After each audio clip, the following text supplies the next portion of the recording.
একজন ইমানদার তার জীবনে কোনো অবস্থাতে তিনি নামাজ ত্যাগ করতে পারেন না। ইসলামে অনেক বিষয়ের ত্যাগ এটার বিকল্প আছে, কিন্তু নামাজ ত্যাগের বিকল্প নেই। এই জন্য কোনো মুসলিম নামাজ ত্যাগ করতে পারেন না। মুহাম্মদ সাল্লাল্লাহু আলাইহি সাল্লামের সময় মুনাফিক যারা ছিল তারাও নামাজ পড়তো, যারা ভিতরে ভিতরে অমুসলিমদের চর ছিল তারা নামাজের সময় মসজিদে উপস্থিত হতো। এই জন্য এই পরিবেশে যদি আপনি 5 ওয়াক্ত নামাজকে সর্বোচ্চ গুরুত্বের সাথে আদায় করেন, আপনি যদি একাকী কোথাও কোনো অফিসে থাকেন একাকী নামাজ পড়বেন, আপনি অন্তত ফরজটুকু হলো আপনাকে পড়তেই হবে। আপনার লাঞ্চের ব্রেকের সময় আপনি ওয়াশরুমে যাওয়ার যে সময়টা পাবেন সেই সময়টা থেকে সেভ করে আপনাকে নামাজ পড়তে হবে, যে কোনো মূল্যে পড়তে হবে।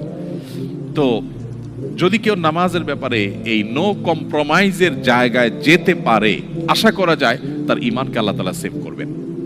কারণ অন্যায় অশ্লীলতা থেকে সে বাঁচতে পারবে, এই নামাজ তাকে প্রতিহত করবে তার সমস্ত বাধাগুলোকে।